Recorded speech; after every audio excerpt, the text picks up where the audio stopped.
Welcome back, focused learners. Today, we've got an incredibly important explainer queued up for you. We're looking closely at metabolic health and specifically the hidden, everyday habits that are quietly destroying one of your body's most vital organs. Okay, let's dive into this because understanding the data we're about to cover could literally add decades of healthy function to your life. Picture this scenario. A guy walks into his doctor's office for just a standard routine checkup. He feels completely fine, maybe just a tiny bit more tired than usual. His blood pressure has crept up a little bit, and he wakes up maybe once or twice a night to use the bathroom. He just figures, hey, it's part of getting older, right? But a week later, the doctor calls with some seriously chilling news.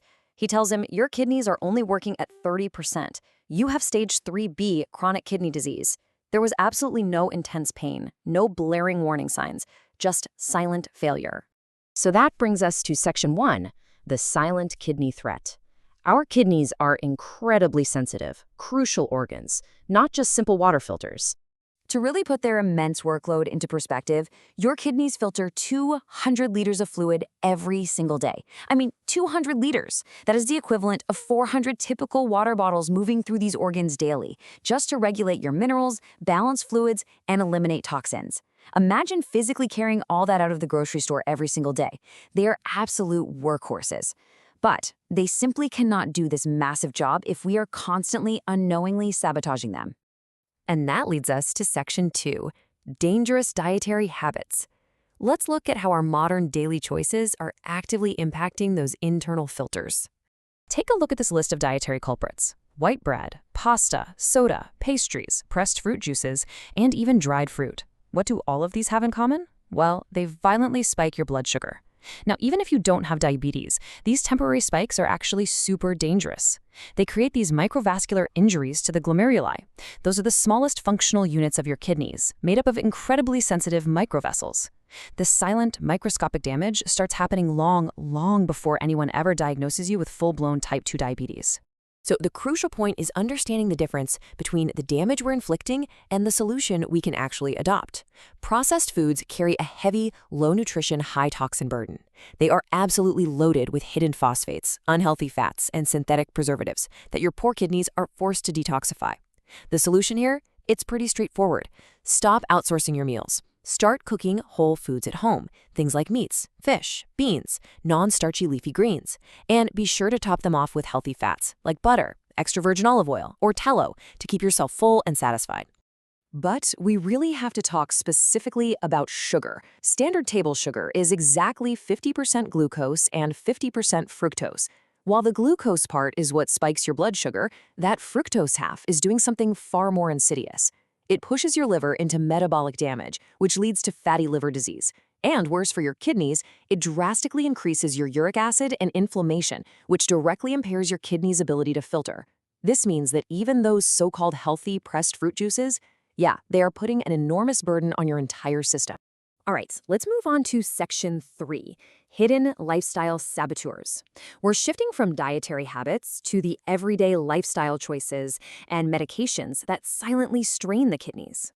I want you to really think about this for a second. Would you ever try to rinse a soapy car with dirty water? Of course not. There's no way.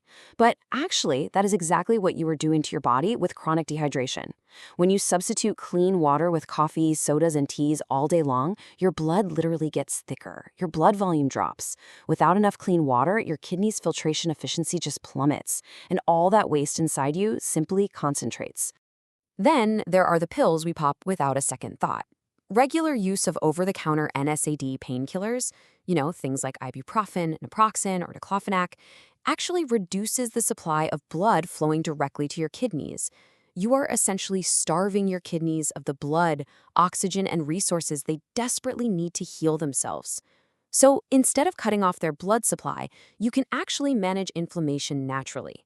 High-quality, highly absorbable turmeric, omega-3 fatty acids from fish like sardines, and getting plenty of magnesium from leafy greens are excellent kidney-friendly alternatives. And we absolutely cannot ignore stress and poor sleep. When you are chronically stressed, frustrated, or just burning the candle at both ends, your cortisol and your blood pressure elevate. You lock your body into a sympathetic dominant state, that classic fight or flight mode. This changes all your bodily priorities and literally blocks your organs from healing. The steps to fix this are simple, but they are vital. Step 1, prioritize strict sleep schedules. Step 2, practice just 1 to 2 minutes of slow breathing to instantly reset those stress chemicals.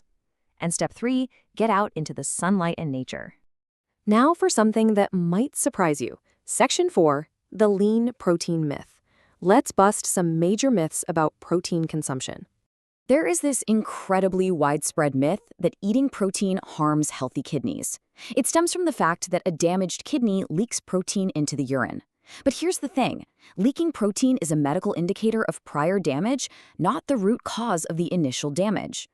Eating protein doesn't cause the initial injury. Your kidneys were already injured by things like sugar and high blood pressure. And that leaked protein, it's just the warning bell going off. And this brilliantly illustrates how we need to adjust our diets based on our actual health status. If you have healthy kidneys, you should be eating whole, fatty proteins like eggs, grass-fed meat, and sardines. You really don't need to be paranoid. But if you already have damaged kidneys, meaning an eGFR of less than 60, you do need to moderate your intake. What you absolutely must avoid is overloading on excessively lean meats, like skinless chicken breast or rabbit without adding fat. High amounts of ultra-lean protein create heavy urea and nitrogen waste, which becomes a huge stress burden on kidneys that are already struggling to filter. Let's connect a few more dots in Section 5, hypertension and insulin resistance. It's fascinating to see how interconnected our metabolic systems really are. Notice how the danger scales with blood pressure here. Doctors often want to medicate you the second you hit 121, but realistically, minimal kidney damage occurs between 120 and 140. Between 140 and 159, your risk certainly increases, but the real, consistent danger begins at 160. At this high pressure, the blood creates intense friction on the inside of those tiny kidney vessels we talked about earlier. The vessels harden, and the kidney suffers from hypoxia, a severe lack of oxygen, which destroys its ability to filter. But what actually drives that high blood pressure? Insulin resistance. It is the #1 cause of kidney failure, leading to damage literally decades before you'd ever be diagnosed with type 2 diabetes. Unfortunately, standard advice, like that classic food pyramid telling you to get 50 to 60% of your calories from carbohydrates, actively worsens insulin resistance for people who are already metabolically damaged. If you want to recover, drastically lowering your intake of grains and starches is absolutely essential. This brings us to our final, empowering segment. Section 6, decoding your health markers. Let's talk about how to actually take control of your medical data. Now, what's really interesting about this slide is how confusing the staging can be. Standard lab tests can easily mask a growing problem. Optimal kidney filtration, your eGFR, is 90 and up. That's considered stage 1. But look closely at stage 2, an eGFR between 60 and 89. On a lot of lab results, a number in this range isn't even flagged. It looks totally normal to you, even though you are actively losing function.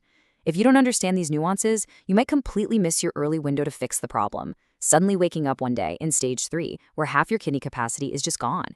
It's astonishing how easily this slips under the radar. So do not just wait around for a doctor's red flag. You must actively track these essential markers against optimal ranges, not just the average ones.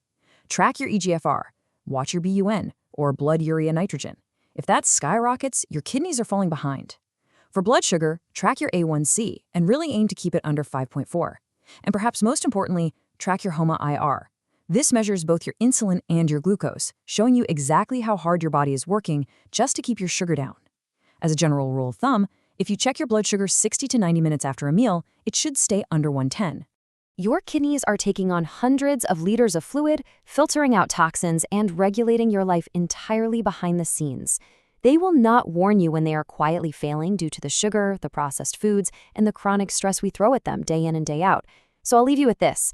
When is the last time you checked your A1C and HOMA-IR? Don't wait for a silent failure to become a loud emergency. Investigate your metabolic health today. Thanks for joining me on this explainer, and keep learning.